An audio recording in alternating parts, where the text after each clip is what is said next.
Welcome back, everyone. Today, the topic that we are going to dive into is research. And I know that sounds kind of boring, but I brought a guest along with me to make it very exciting. So we have today Laura Santurri. She is a board chair of the IC Association, and she's also an IC warrior. So welcome to ICU, Laura.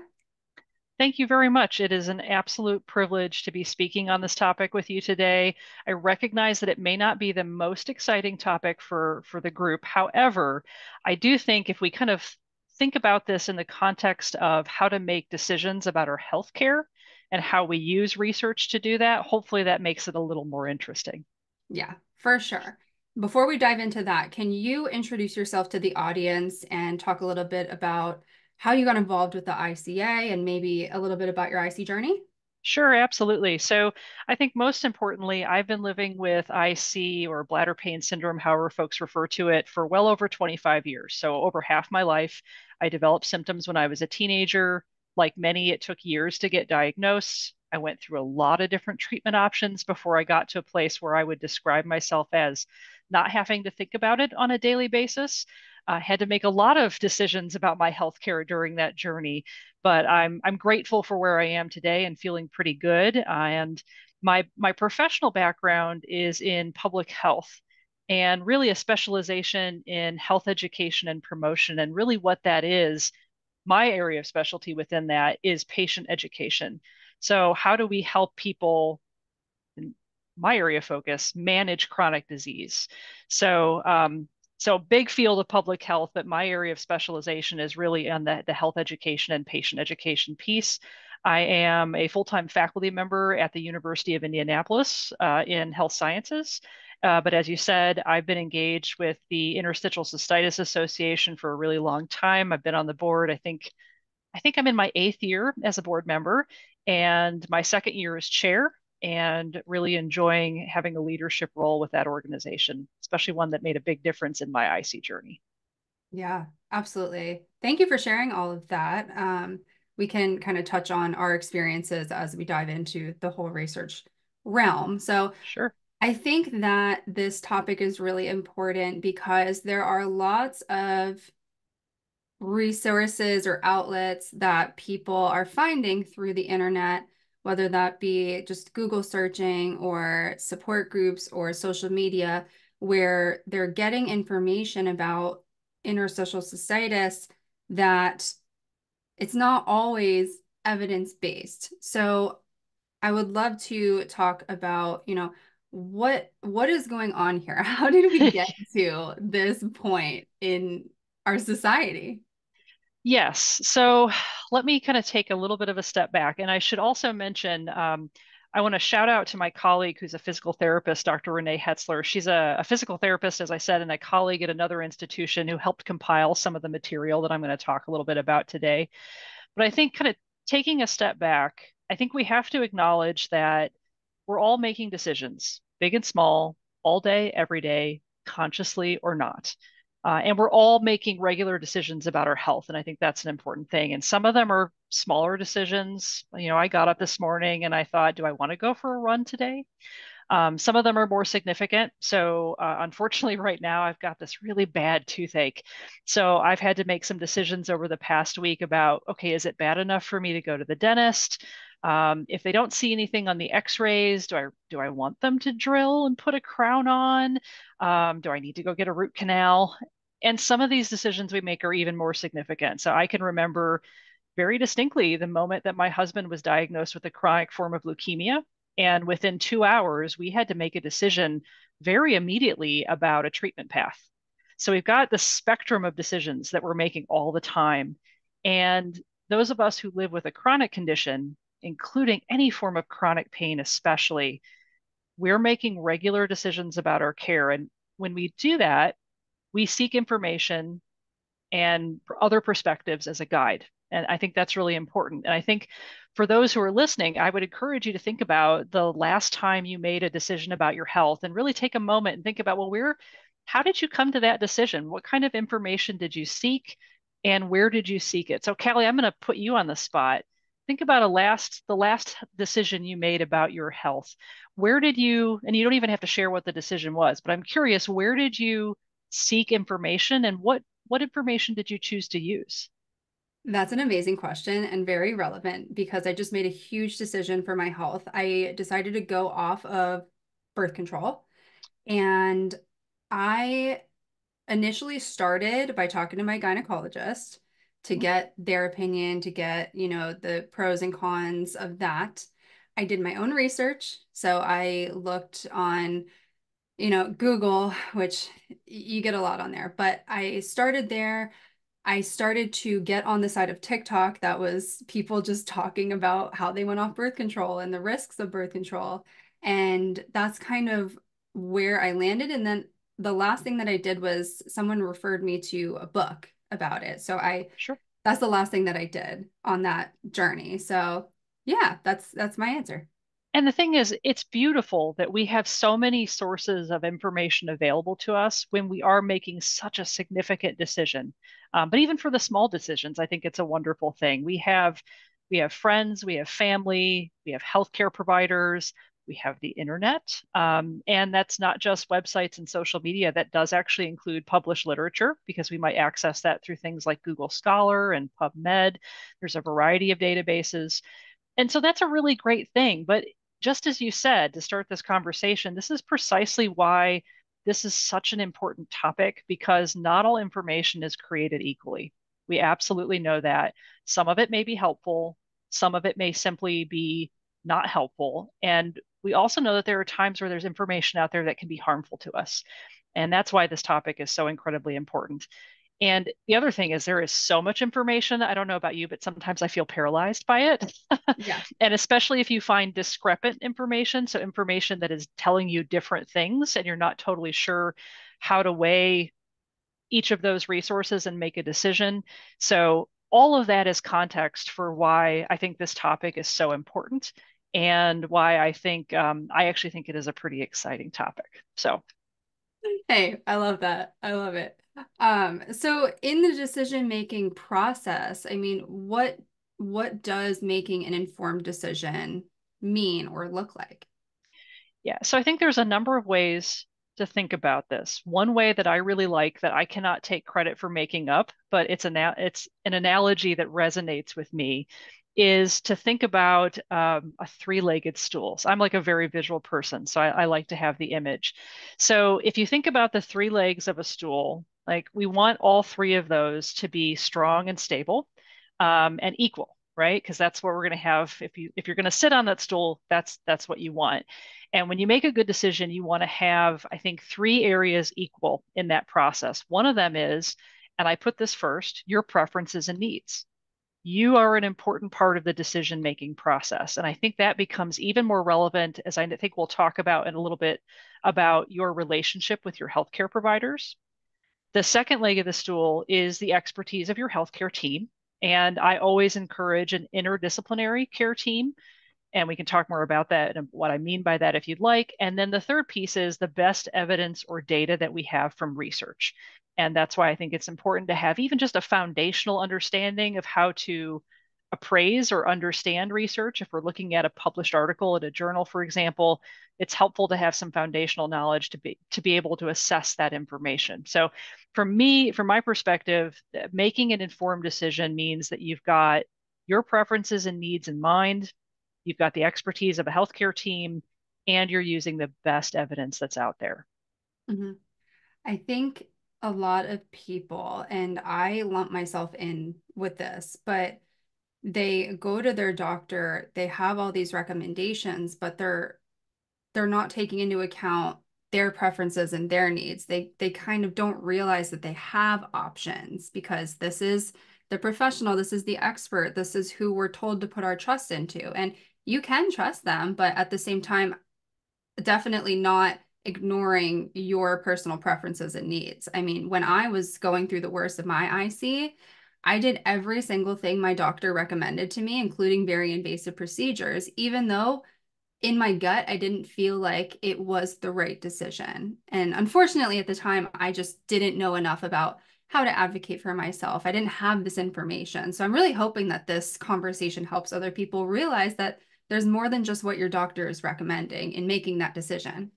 Absolutely.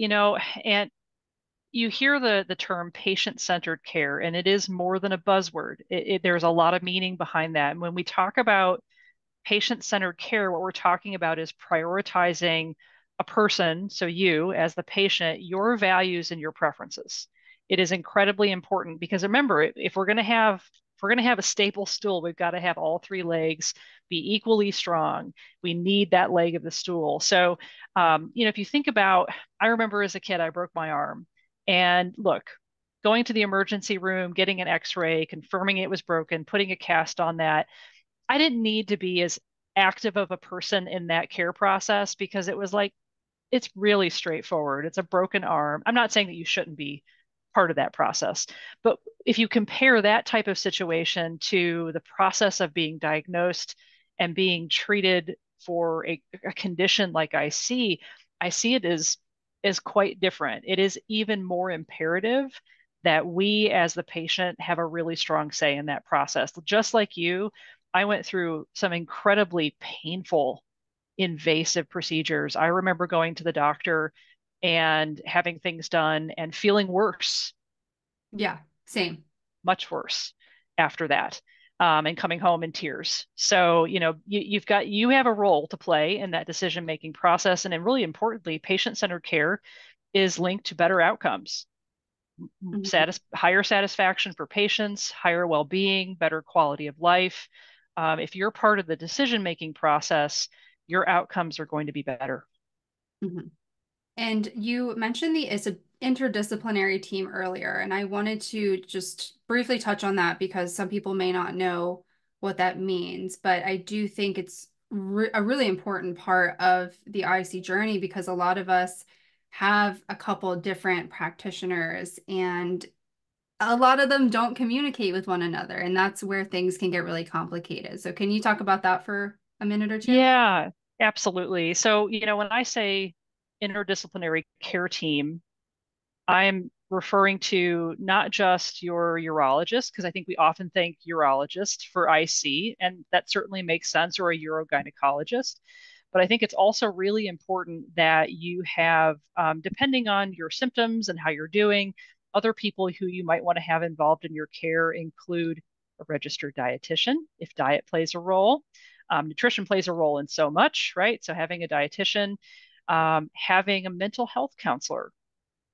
Living with a condition like I see is hard. It is really hard. And so having someone who can be more of an objective voice and help you process things is really important. For some of us, physical therapy plays a really significant role in our treatment approach.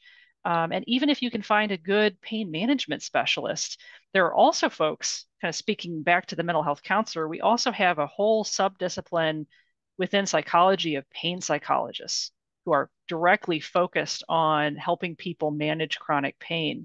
So there's all sorts of professionals who can play a role.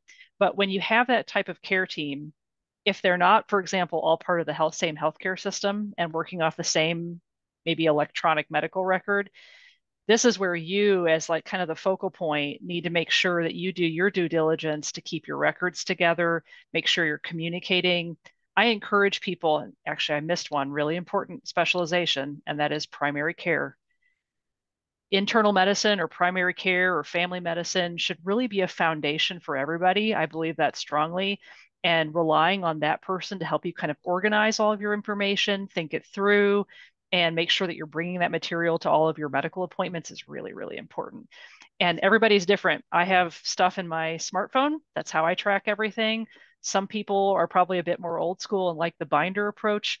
Whatever works for you, keeping that organized is really important. Mhm.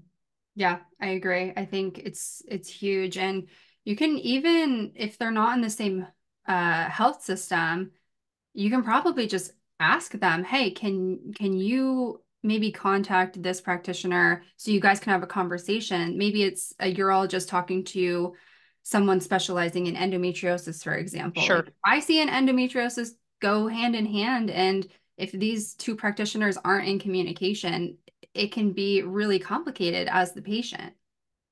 Absolutely. It is always okay to ask your providers to communicate with one another. Absolutely. Yeah. Yes. And if they're not willing, that's another conversation.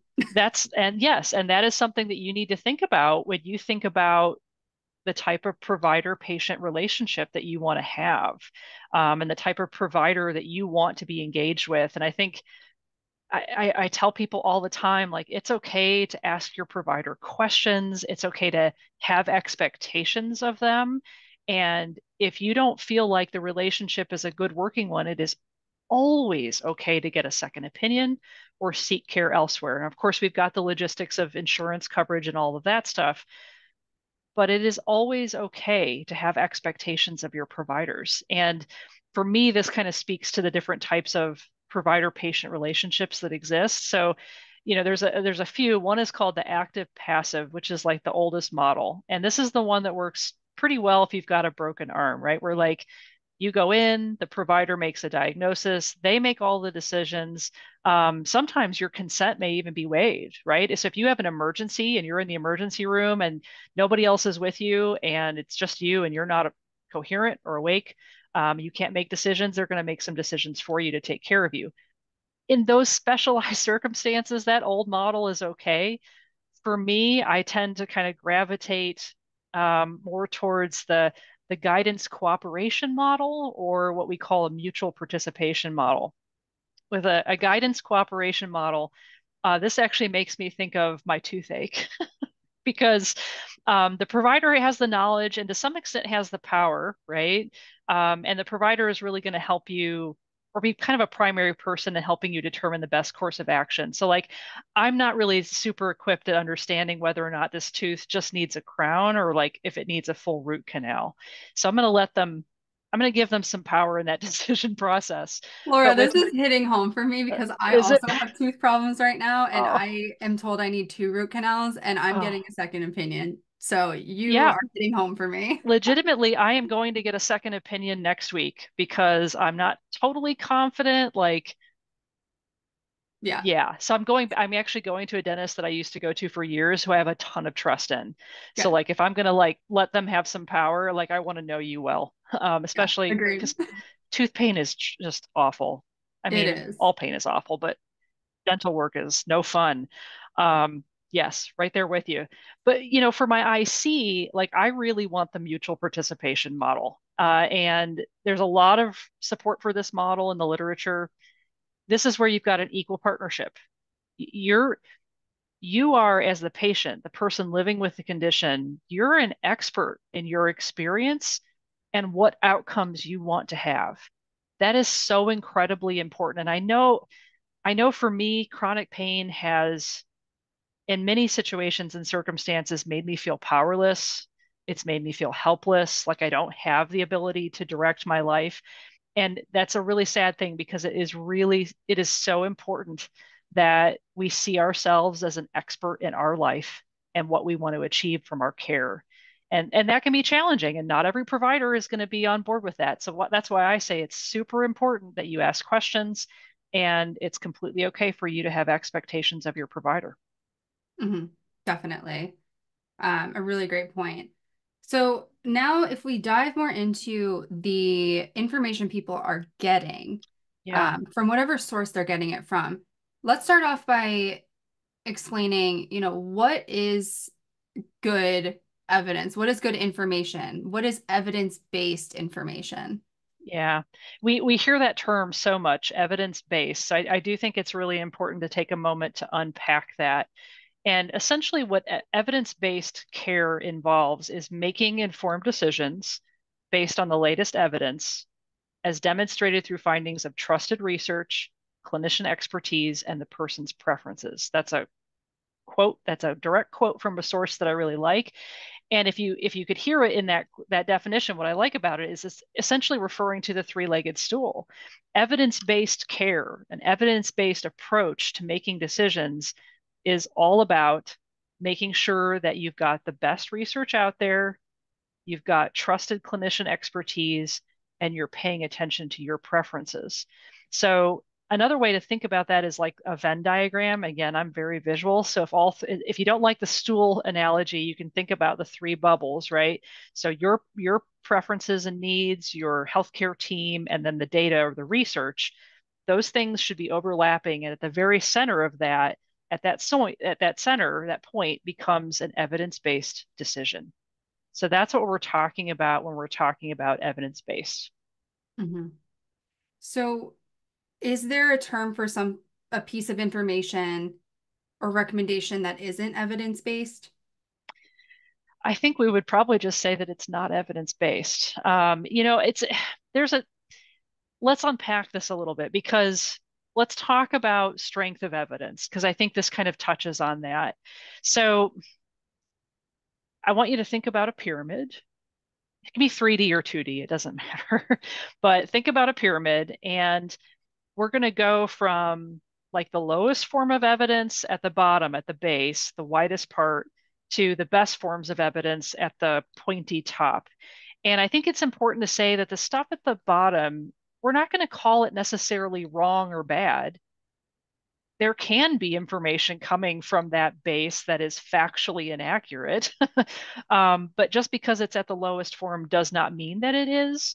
But I think it's important to differentiate. So if you think about this image of the triangle or the pyramid, at the very bottom, what we're talking about there is expert opinion. So this includes textbooks, encyclopedias. I'm really dating myself there. I used to like have the hard copy encyclopedias. That's all online now.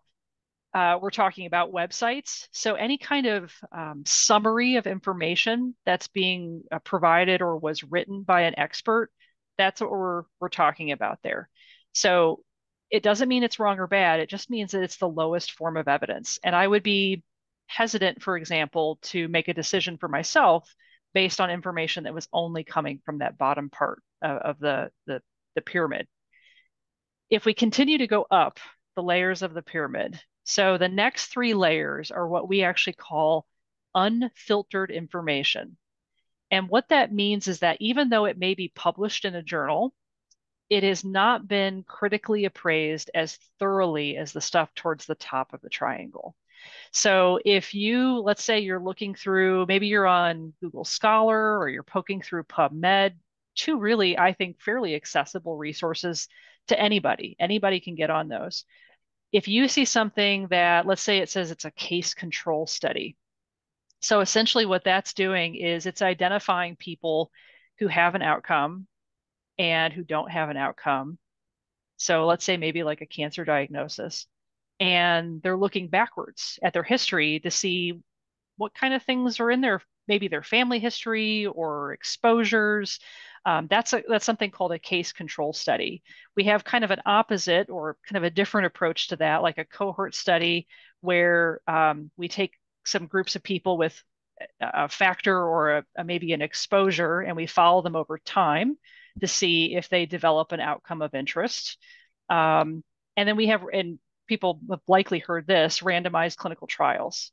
That's a higher level of evidence, but still considered unfiltered. And this is where people are randomized to an experimental or an intervention group and a control group. So it could be for a drug. It's really common in drug testing, but it's also really common in programs too. And you follow people after they go through the intervention to see if they see how they do, and you follow people who didn't go through the intervention. So those are really common terms, and they're good sources of information, but I think it's important to note that they are also limited.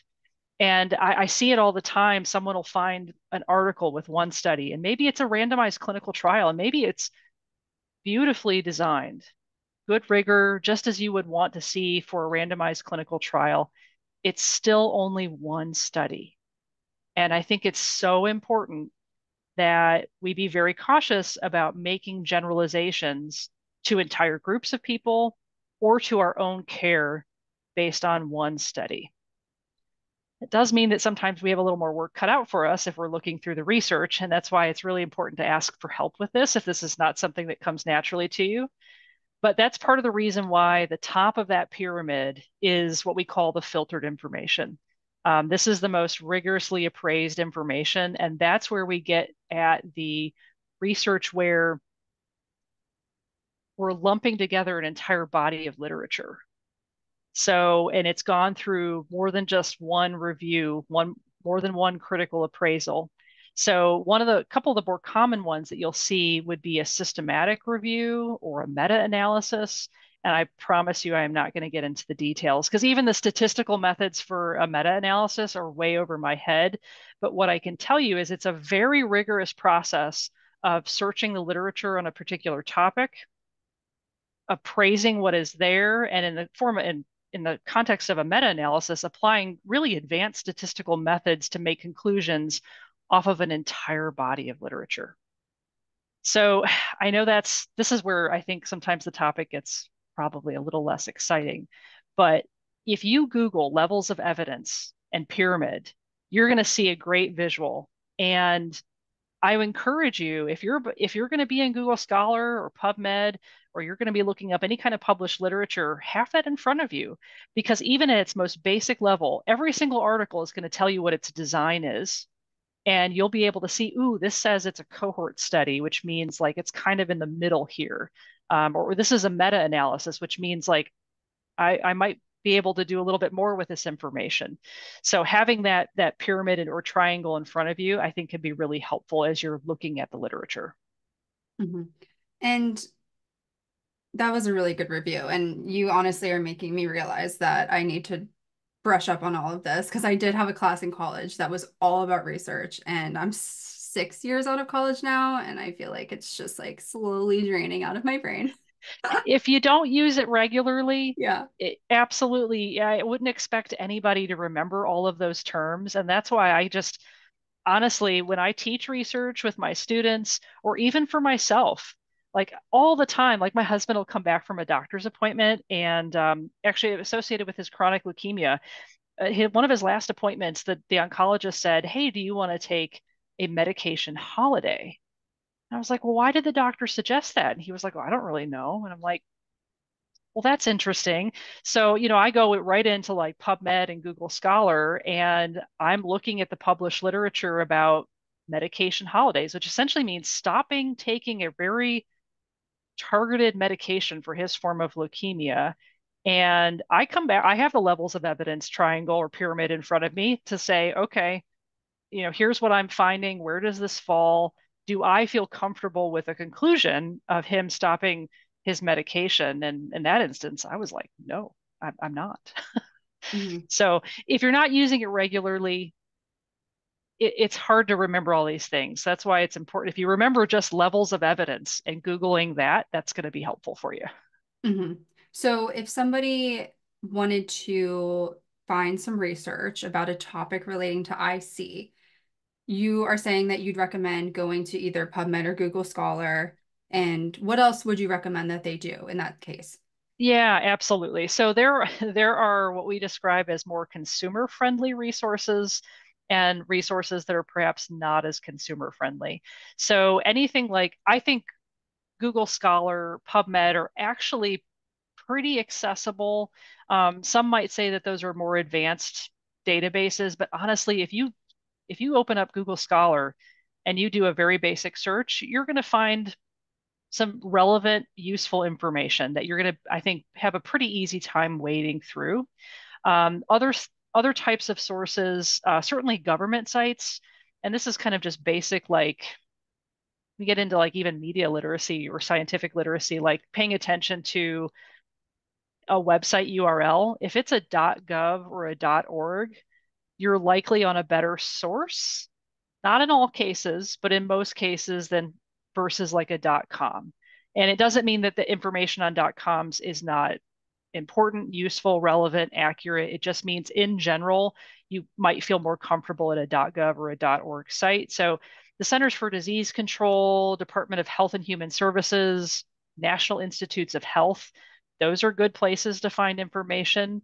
I also really like Medline Plus. So they have a National Library of Medicines. It's like a consumer friendly site where you can search topics, which I think is great. And there's another one called the Cochrane Consumer Network. Those are probably more, again, what we would describe as more consumer friendly.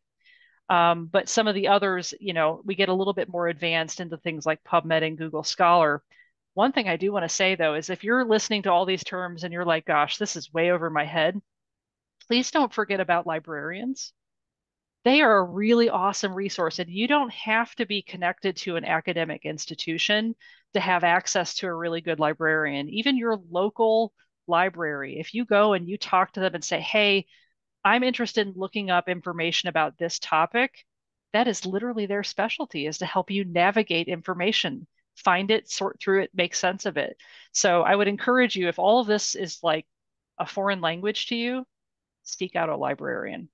Hmm. Yeah, I think a lot of people forget about librarians. I know I have. Yes. Yeah, I think that's a really great piece of advice. You made me think about how when I'm consuming information, like if I'm researching something or I'm on a blog post of some sort, learning about a certain topic, like if somebody in the author in this case, if they're making a claim of some sort, I'm always going to look for a source. So Yep. do they have, what do you call the like a citation? Citation. Yep. Yeah, Absolutely. so if they have that, I'll usually click on that and I'll look at the research study they're referring to. And that's where I will look to see, okay, when was this done? Is this a really old study or is this something more recent? Which you can filter on those like Google Scholar type Yes. sites. So I want to see, is it recent? You know, is it, what type of study was it? And that's kind of the process that I take when I'm looking at posts like that, articles, blog posts, whatever they may be, because that's important. If they're not referencing anything and they're making a claim, like that's kind of a red flag to me. Do you agree with that, Laura? 100% red flag. So when we say a health claim or claim, we're literally talking exactly that. It means that somebody is making a statement about, especially for us in the context of IC, for example, making a statement about a treatment strategy.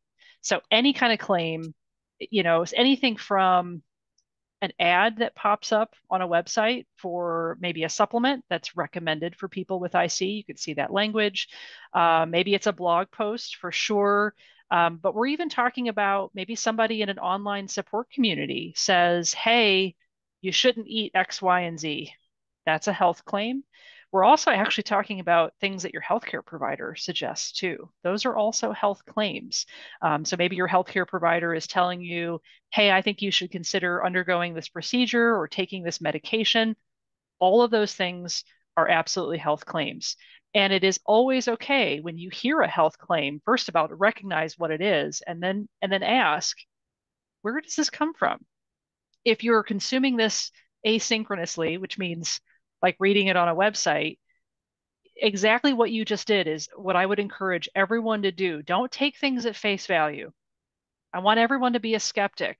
And when I say skeptic, I mean like the true definition of that word. Unfortunately, it has this really negative connotation that, like, if you're a skeptic, you just immediately discount things. And that's not what I mean. I mean that you immediately question.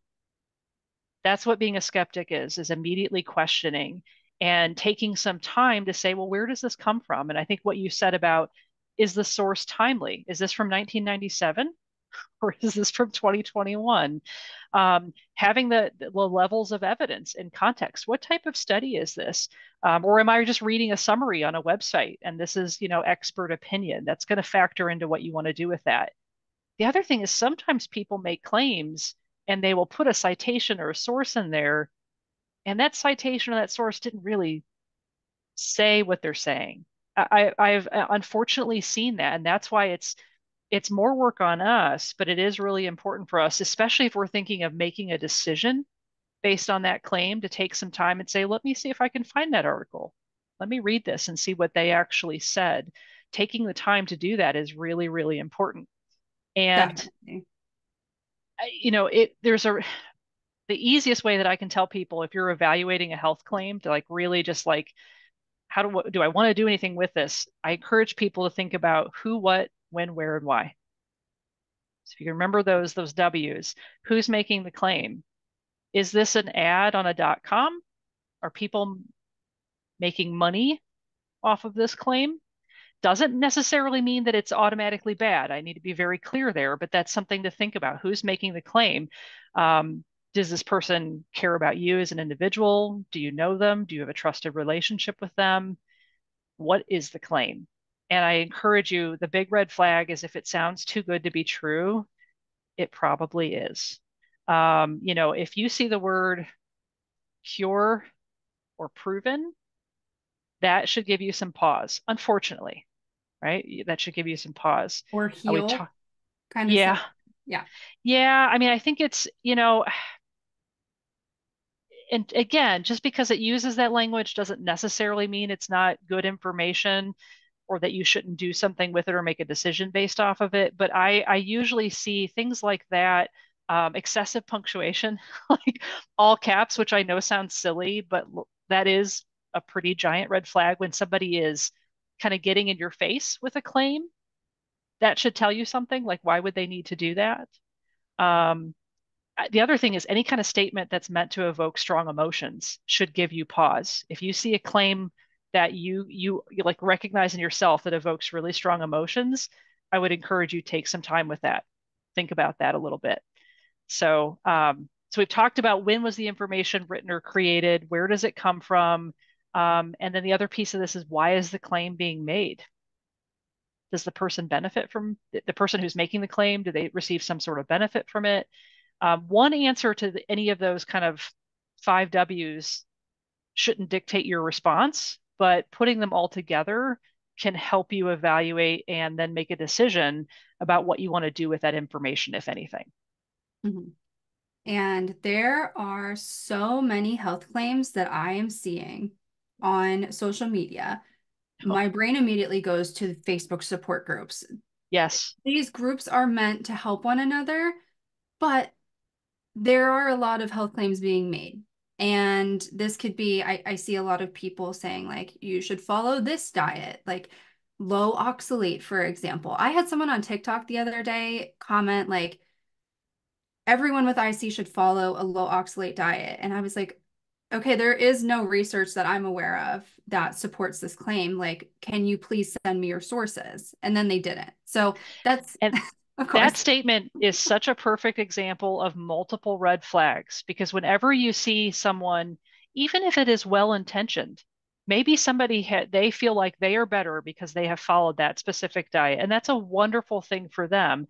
But that doesn't mean that what they're saying is useful or appropriate for anyone else, let alone everyone. The word everyone is a giant red flag to me. When somebody is making a blanket statement like that about something related to treatment for IC, that gives me a lot of pause because unfortunately, we're in a place with the current literature on treatments for IC that there are very few definitive statements that we can make. And so if you see someone making a really definitive statement, that should that should absolutely make you reflect a bit more and unpack it a little bit before you decide to do anything with it. Mhm, And based on what I've seen in the literature about IC and diet, I would say most of the literature falls under what we call that unfiltered information. So either or even expert opinion. So like the lower half of the levels of evidence. Again, it doesn't mean that it can't be useful for people, but we're very far from making any kind of definitive statement like the one that person made. mhm. Yeah. And I guess my point here is if you're on these platforms, yes, there are moderators, there are rules, but some things slip through. And like you said, people have good intentions usually, but some of these health claims can be dangerous or Yes. just straight up misinformation. And so I want to challenge everyone listening. If you see things like this, if you see some of these red flags that we're talking about, challenge these people. You can do it in a respectful way, but maybe ask them where this is coming from. Ask them what their source is. And this might even be like it'll rub off on other people that are seeing you comment this. They might start thinking, "Oh, maybe I should ask these questions." That's a great point. I mean, whether we want to or not, we're always role modeling for other people. Whenever we're in a public space, whether it's online or in person, we're role modeling. I think that's a really great point. And we should normalize respectful questions. Respectful questioning is very appropriate, especially when someone is making a claim about something that other people should do that has a direct impact on their health. Like you, I have seen claims that I think are likely well intentioned, but that have made have made me very concerned, not only about the people who might be reading the claim, but about the person making the claim, in fact. So, yes, I think it's okay to say, can you tell me a little bit more about why you're recommending that? What was your experience? Why did you decide to do this? What kind of information did you obtain before you made this decision?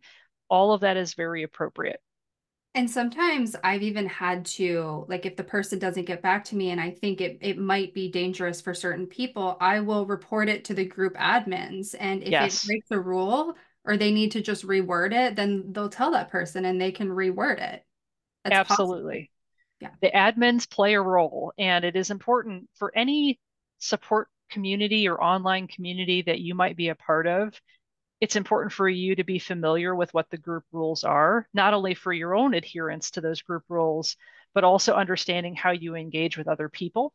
And yes, admins, unfortunately, with the number of posts in many of these online support communities, it's always possible that they're going to miss something. And so if you see something that is dangerous, is concerning, or you think violates the group rules, yes, I second that 100%. Let the admins know.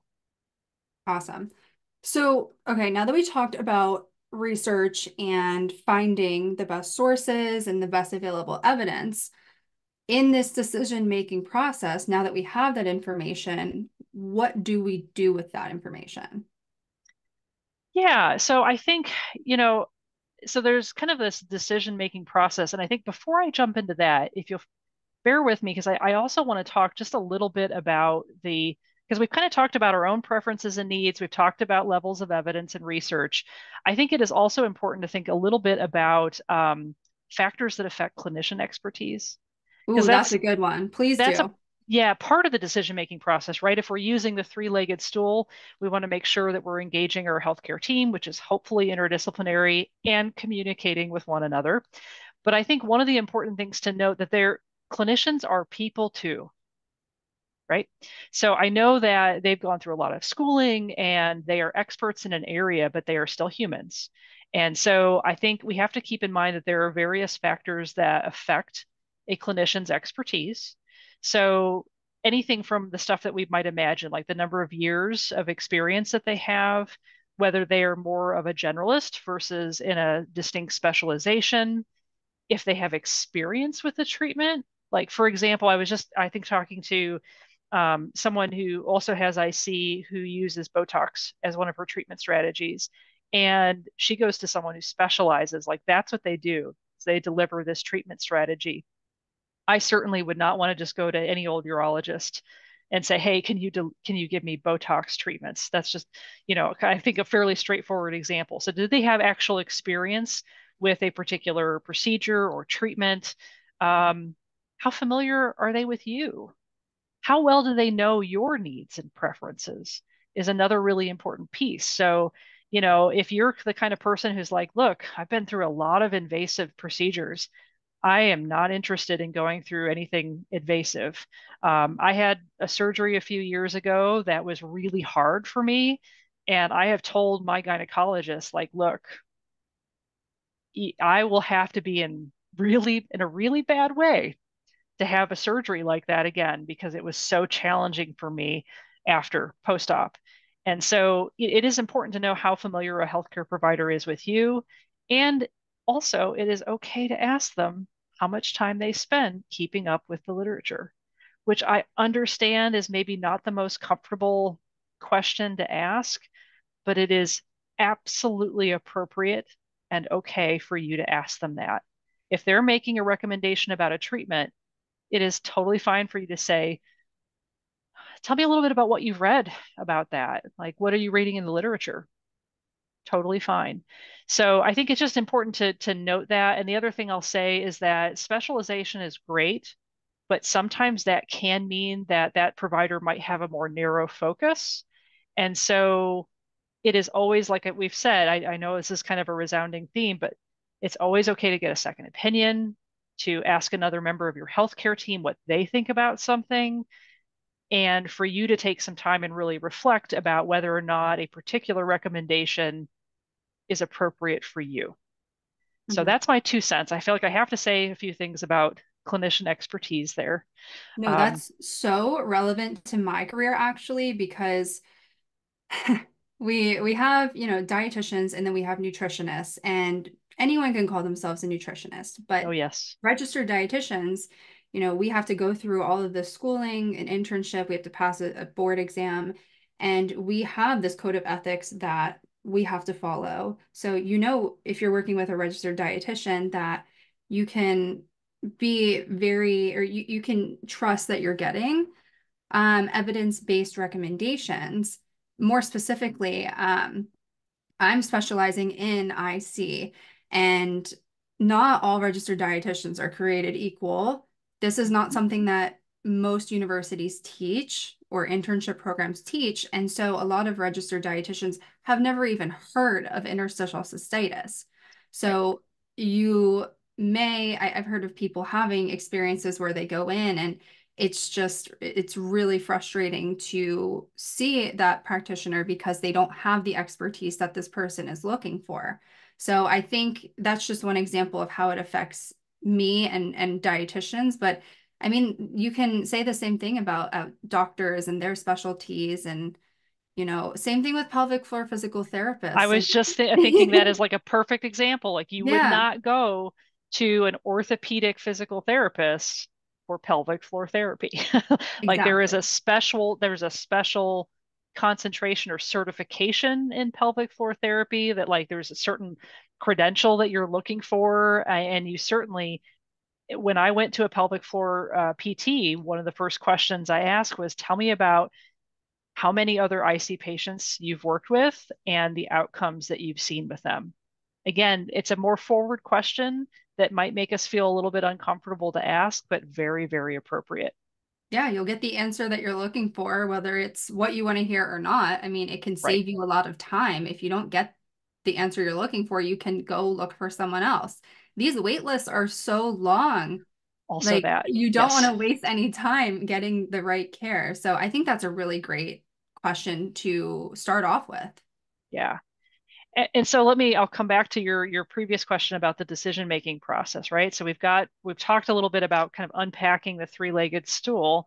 And so I would encourage people to come back to the analogy, to literally think about, and before you make a final decision, to think about, well, do I have information from each of those three legs? Have I taken some time to really reflect on them?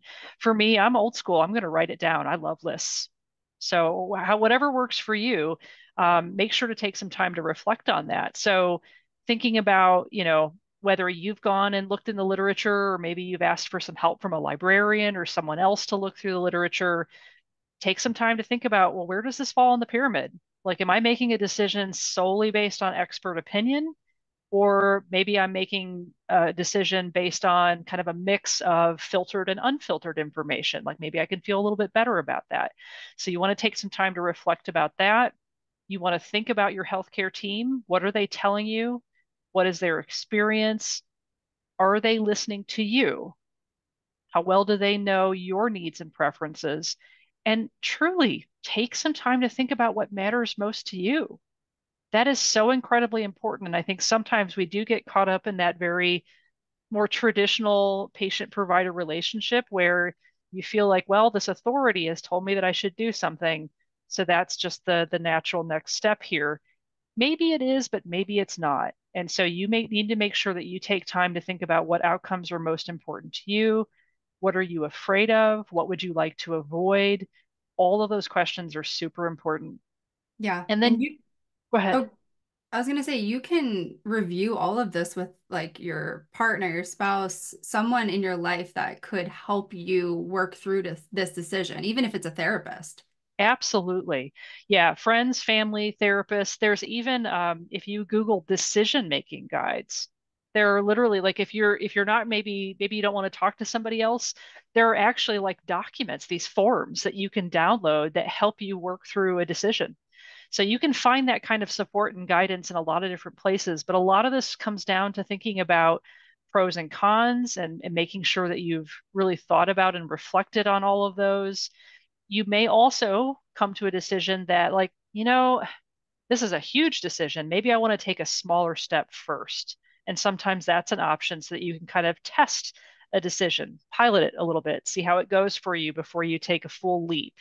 And so sometimes you can do that. You don't have to necessarily have to jump right into a really significant decision. That makes me think of the neuromodulation, how they do the Yes. trial and then they do the actual implant. Yes, absolutely. I actually had a neuromodulator for a period of time, and it's exactly that. You have a little test pack, and you get to see whether or not it works before you go through the really big surgery. And that's a great analogy. Most decisions, um, you can find a small step that you can take first. Yeah. Dip your toe in, take a baby step, whatever you need. Right, right. Okay. Is there anything else you want to say on the topic of research, decision making before we head into talking about your program?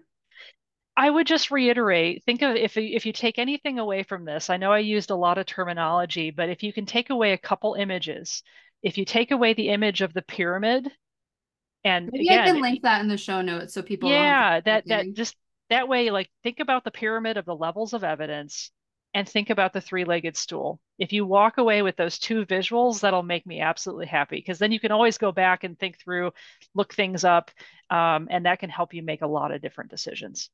Mhm. Great advice. Okay, so you recently did, I don't even know how to explain this. You implemented and organized a program called Learning to Thrive. Can you talk more about that? Yeah, so we recently I got a small grant from my institution to design, implement, and evaluate a patient education program. And essentially what I did with it is I designed a program based on what I wish I had had when I had been just diagnosed with IC. And it's a 6 week program. We delivered it completely online. And each week, folks would log into a site. They had some materials that they could read and watch on a particular topic. And then we would have a live group session via Google Meet, which is a virtual conferencing software where participants had an opportunity to talk about and share their experiences with the material that we covered that week. So we spent time talking about, after kind of creating a safe space for these types of discussions, we talked a lot about the science of pain. So, what do we know about chronic pain? And what do we know about self management? And that doesn't mean that it's completely the patient's burden or responsibility to completely take care of their pain, but we as individuals living with pain have an enormous amount of power. We have so much power that we can tap into. And there are lots of different factors that we can play around with to impact our outcomes. So we talk a little bit about a pain recipe, basically, like what creates a high pain day for me? And on the flip side, what creates a low pain day for me? And how do we create more low pain days? So we spent time talking about that. We talked about relationships. We talked about making informed healthcare decisions and working with our providers. So I was able to pilot this program and we collected a little bit of data to see if we were successful in what we were hoping to achieve. And the preliminary results were promising. And of course, I can't talk about levels of evidence and not give like a hearty disclaimer that this is just a pilot study. So we're talking like lowest form of evidence. It just shows some promise. But what it shows me is that the next step is to do some additional research. And my hope is actually to get some funding for a randomized clinical trial with the program. So Amazing. I just keep thinking about like, what do I wish I had before I got into a lot of those more invasive treatments that actually don't have a lot of good evidence behind them. Before I had gotten there, what were some things that might have helped me as a person living with this condition? Laura, this is exactly what I thought when I was creating my Road to Remission program. I combined diet, education, and support. So it sounds Yep. kind of similar to your Learning to Thrive program. And it's really amazing to see that there is research being done, even though it was just a pilot study. I think it's really awesome that you are doing that. And I know that the IC community is just constantly like begging people to do research. So I just wanted to say thank you for just taking that initiative and doing that. We need more resources like these programs. And I think one of the things I'll just say too is that I think the support piece is really important. So we talk about a biopsychosocial model to care. And we're getting better about going from the biological, like the very traditional medical treatment, to the psychological, like recognizing the importance of emotions and mental health. but we need to make sure we also pay attention to the role of the social piece in our health and our outcomes, and surrounding ourselves with people who are supportive, who care about us, who we can talk to. And part of having a support community like the programs that we're working on, I think it can be so beneficial to be around other people who have shared experience, not the same experience, but a shared experience, along with a an approach that is positive. Commiseration is fine. It has its role, but I encourage everyone in your support, look for support communities that go past commiseration.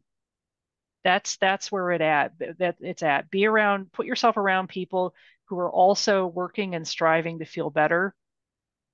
Has a profound potential for us. Completely agree. I've seen it firsthand, how my clients are interacting with one another and how much they learn from each other and their experiences. And it's just so invaluable to connect with other people going through similar circumstances because so many of us just feel alone. We don't have anyone in our lives that have this condition. So meeting other people and getting to talk to them is just so comforting. Yes, absolutely. Resist the urge to isolate. It Yeah, can be challenging, but there is real power in that social piece. yeah, absolutely. Well, I think this is a great place for us to stop. Is there anything else that you wanted to say before we wrap this up, Laura? No, I think I covered everything, and I just want to say thank you for an opportunity to chat with you about a topic that I think is so important to our community. I think we made something potentially boring into something fun. So, I I hope so. I hope so. all right. Thanks so much, Laura. And thanks everyone for tuning in. Thanks all.